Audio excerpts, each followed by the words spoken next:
Rabbit in Steel is... Rabbit in Steel is... Maybe it's better if I just show you. Across the pretty line. So can we wander for a spell and live in fairyland? I want it to be true to be like you, my heart sings a chorus out of tune. And I could leave it on the shelf or keep it to myself, but nothing could conceal the things I feel, my love. Can you teach me to be real?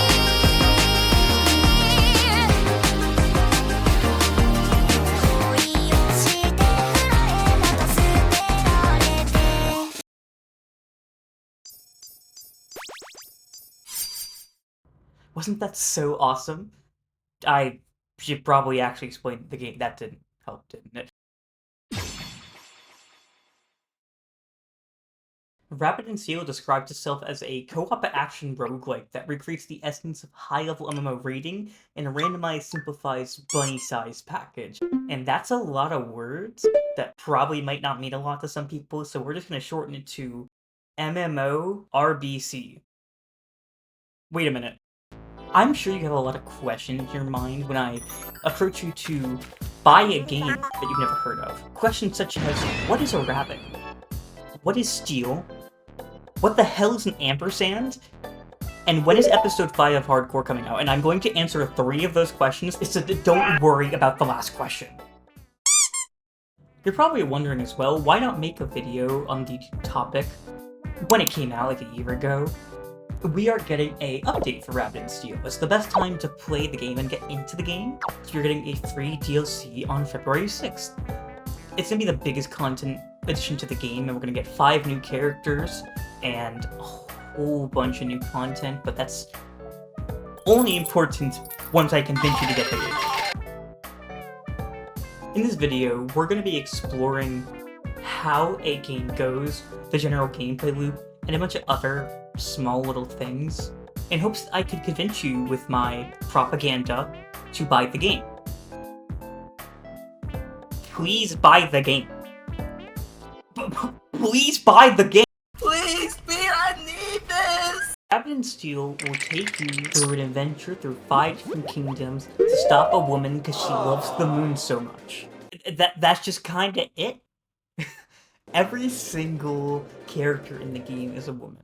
Which begs the question, was Rabbit in Steel the start or a vision of what makes the matriarchy so great? And is it implying that the matriarchy would just include small, cute little animals?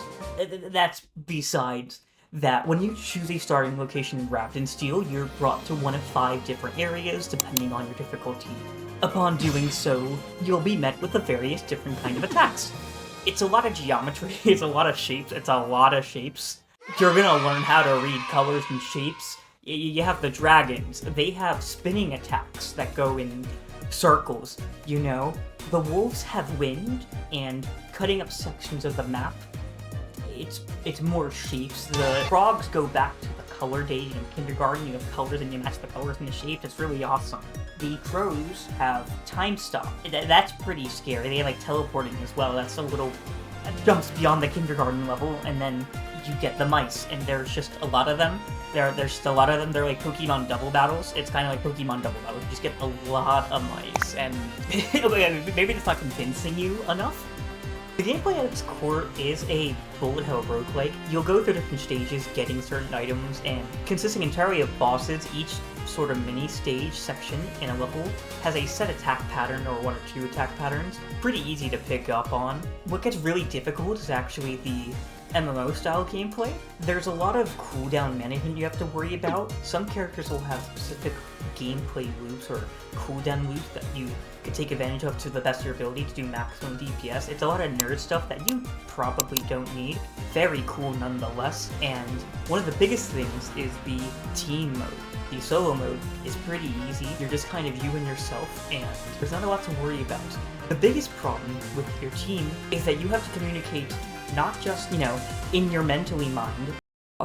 Mentally mind? Communicating and visualizing things in your head.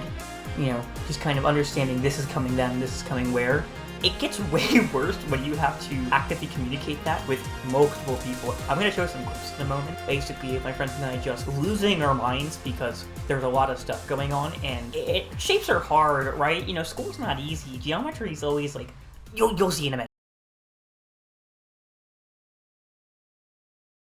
Going top right again. Make it going top right. Ah! I fucked it. I fucked it. I fucked it. Oh! We're sitting against each other. Ah!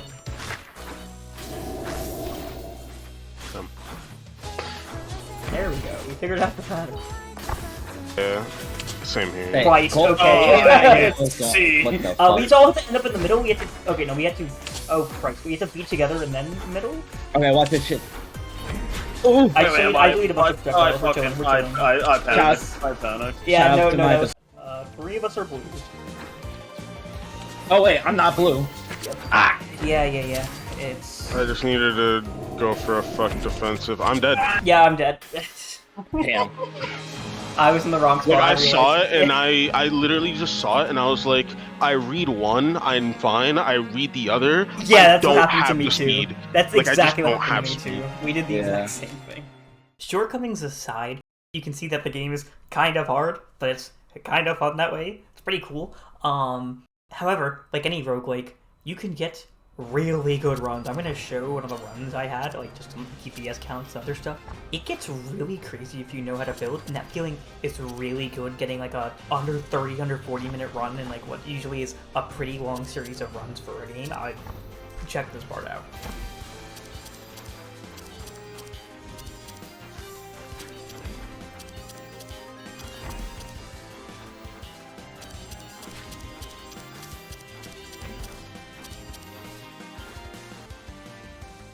I'm sure that was hard to tell what was going on if you haven't played the game before. I essentially have a character who wants to spam her special ability a lot. If I have the correct set of items and interactions with it, I'll show what some of the items do right here. I have an item that makes my specials stronger. I have 2 actually. I have an item that makes my specials give me invulnerability, and then I have an item which allows resets whenever I get invulnerability, which is every time I get my special, so my special ability is able to chain together a lot.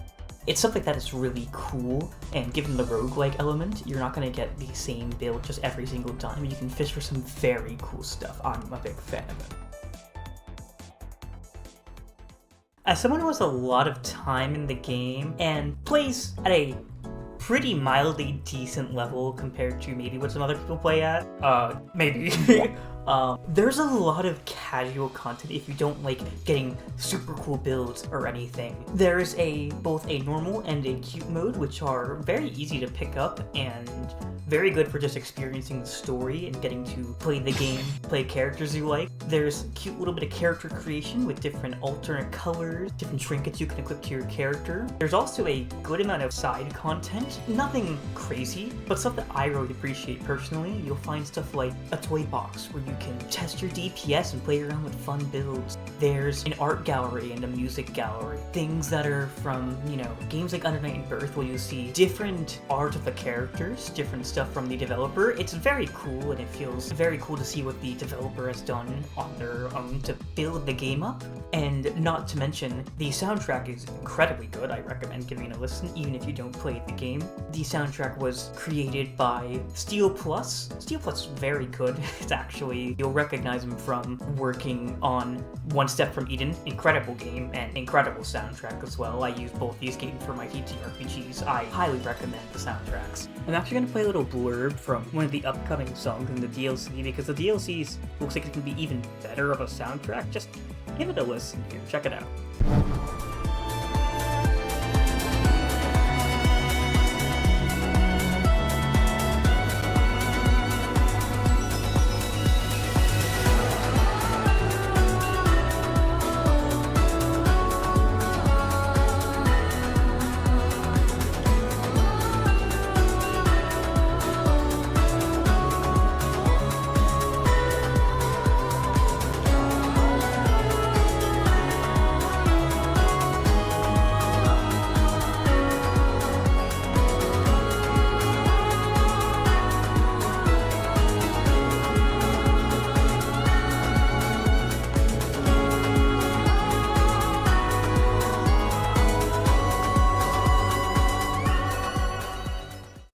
And for those like little scrunglies, like little cute little guys, right? Just looking at the characters. That's what the art gallery is great for. Look, those two are roommates. Let's go lesbian. That's stupid. That's a stupid. This is stupid. As you couldn't tell, I don't have a script for this video. I tried so hard to do a script for like this sort of video style. It benefits greatly from doing so. It's not for me, man. I'm gonna try later down the line. This is my honest review. It's honest. Buy the game. I think I've given you enough to buy the game. Maybe. Maybe. And if you don't buy the game, listen to the soundtrack at the very least. The one song's got a lot of views.